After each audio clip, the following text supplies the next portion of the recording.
Grüß, willkommen in einem Fragens video. Welcome to yet another exciting video, in this case episode 12 of my battle series of videos.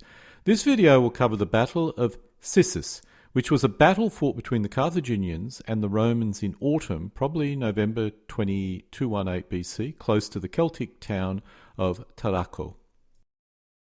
This video is mainly focused on looking at the battle from a figure gaming point of view, which includes the order of battle, troop types and the flow of the battle. If you wish a big picture of why the battle was fought, this video is not for you. But if you want to know about the troop types, force mixes and what actually occurred on the battlefield, then continue to watch on. Before I get into the meat of this battle, a few observations I wanted to raise. I'm creating a number of scenarios for a set of ancient rules, which uses a DBMM troop type system, which is why I originally created these videos. What I find interesting is my focus has moved from a pure points-based game to reproducing a historical conflict, or at least at the time when I created this video. I do this all the time for Napoleonics, World War II and Cold War conflicts, but it's something I've never really focused on so much for ancients. I expect it's mainly to do with using a set of rules, that is pre-stag or P17CW, which is the rules I'm using now, which is optimized to reproduce historical battles rather than having a points focus. The other factor is I'm been progressively working my way from Cold War to World War II, Napoleonics to ancients, and I've brought with me the techniques of these other periods to ancients, for better or worse. Of course, reproducing historical battles does have its downside. It makes it impossible for non-historical matchups, which is such a major element of fun in the ancient world. In conclusion, after a lot of analysis, I ended up doing a hybrid system. I use historical force mixes, but I've swung back to points-based so I can create ad hoc battles easier. So in conclusion, this is my second version, updated version of the video, and I've learnt a lot since December 2021. These days, I use, as I indicated before, a hybrid points historical scenario system for my games. After a lot of historical scenario gaming in the ancients, I've discovered a scenario is typically played out in 3 to 6 games. And as it takes so much time to create, it's not a wise use of my time. It's also a problem for me because I create the scenarios and I never want to play the games again. Instead, I've flipped back to a points-based system using cards, but with a historical battle force mixes. Thus, I select a battle, such as Cissis, and create a 200-400 point mix for both sides using the troop types that were possibly present at the battle. So far, the system is working well, and I've used it for a wide range of different ancient rules and battles. Back to the Battle of Cissis. This battle has almost no detailed references which would allow you to determine the course of the battle, force mixes, etc. The result is a lot of guesswork is required, so please take this video with a big pinch of salt.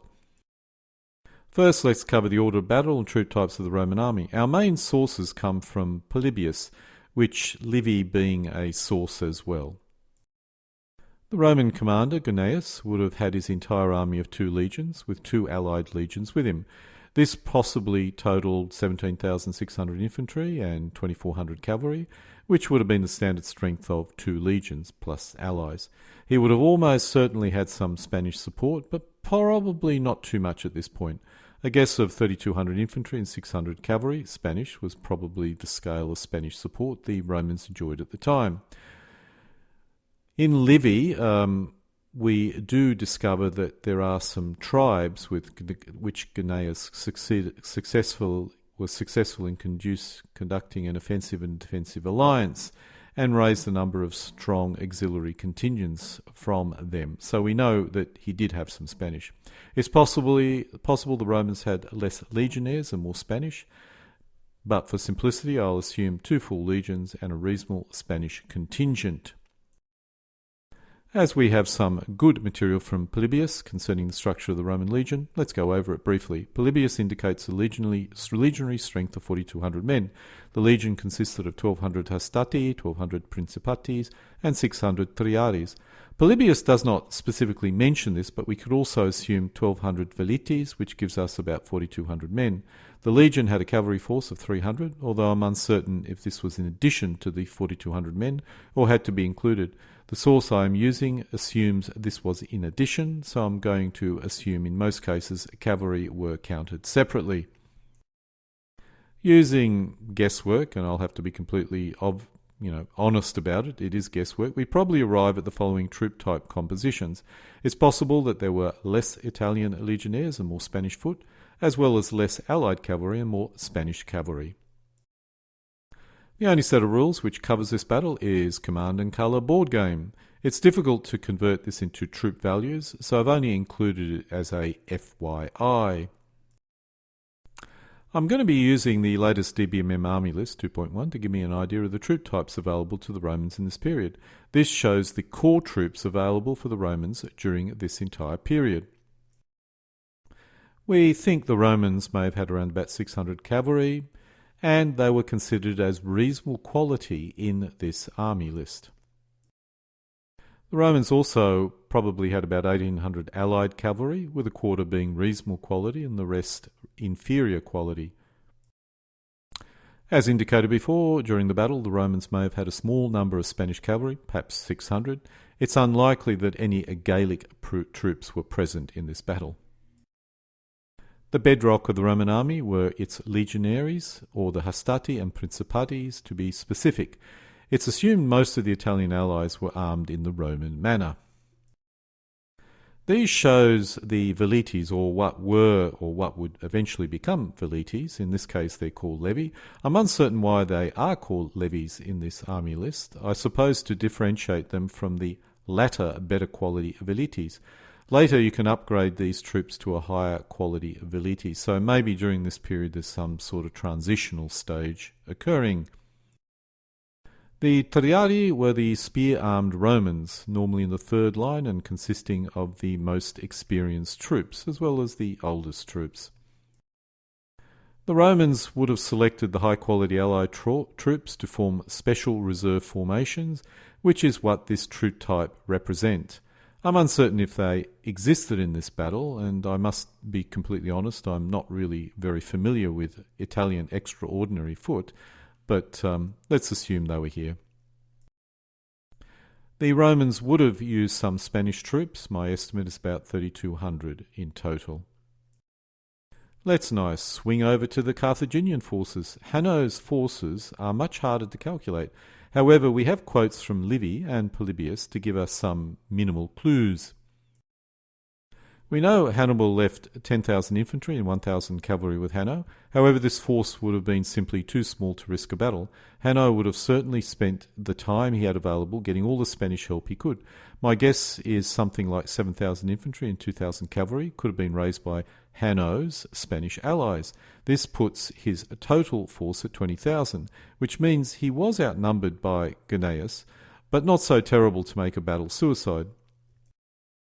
This shows a possible Carthaginian army composition. This assumes the forces Hannibal left Hanno were made up of the troops from Africa, Libyan infantry, Numidian cavalry, and Numidian light infantry. It's possible that there were less Libyan infantry, and there were instead southern Spanish troops included. Regardless, whatever the troops were, they would have been very loyal to Carthage. The only set of rules which cover this battle is the Command and Colour board game. It's difficult to convert this into troop values, so as I did with the Romans, I'm only including it as a FYI. Swinging back to my DBMM version 2.1 army list, this shows the core troops of the Carthaginian army. The list is small because the Carthaginian armies of various battles were very dependent on what troops were around, but these were generally always present. The Carthaginians likely had some Libyan-Phoenician cavalry, but the numbers were probably so low as to be insignificant, perhaps only bodyguards. The Carthaginians could have had about 1,000 Numidian cavalry. The Libyan spearmen were the highest quality troops within the Carthaginian army, and this probably formed the core of Hanno's army. I have assumed it's about 1,000 to 500 men, but it could have been less. The Carthaginians generally had a lot of javelin in their armies. I've estimated about 5,000. It's possible there were less, and there were southern Spanish troops instead. The Carthaginians likely had about 2,000 Spanish cavalry, most of which were medium cavalry and reasonable quality. The Carthaginians would have recruited a large number of Spanish when the Romans arrived, perhaps about 7,000. We are uncertain if any southern Spanish mercenaries were included in Hanno's army, so there could have been much more. Let's now try and pinpoint the location of the battle. This shows the modern location of Tarraco. I assume Cissis was further up in the highlands, perhaps to the left where the coastal strip becomes rather narrow. The only map of the battlefield comes from the Command and Colour board game, which is probably not very accurate. Based on the Command and Colour board game, I've created this possible playing area. The key point was the Carthaginians were holding a good defensive position, thus they would have felt confident holding it. The Romans needed to defeat this army before reinforcements arrived and probably wanted to take the Carthaginian camp with its supplies. This shows a possible sequence of events for the battle, and I have to admit it's all guesswork. The Romans form up for battle. The front line would have been not much greater than 2,000 metres wide and possibly much less. The Carthaginians, when they see the Romans, leave their camp and form up in good defensive terrain, probably on a hill or ridge. The cavalry could have been split between flanks if each flank was open, or on one flank if only one flank was open and the other was closed off, as shown here. The Romans then obviously attack. However, the attack itself is a mystery. The sources indicate the struggle was not intense or difficult, so perhaps the Romans managed to outflank the Carthaginians with their cavalry, which seems a little bit unlikely. I suspect the most likely scenario was part of the Carthaginian front line routed. Most likely the Spanish infantry, after facing the Romans, they decided there was no point fighting on and decided to break, or they may have been not very motivated to fight. This would have left the remaining Carthaginians forces heavily outnumbered. The Romans, after defeating the main army, advance and take the camp along with Hanno.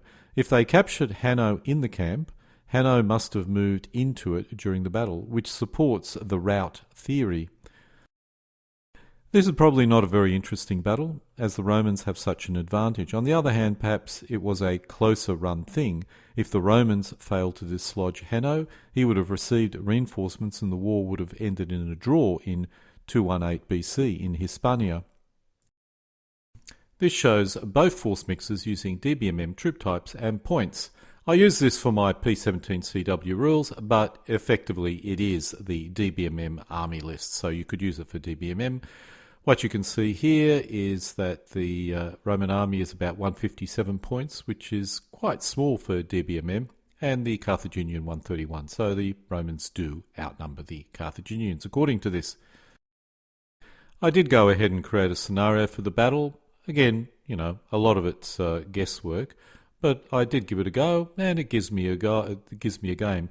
This is my scenario sheet of the battle, which I use for my game. And so we come to an end of my episode 12, my military history videos covering the Battle of Cissis. Alle guten Dingen, kommen zu einem Ende.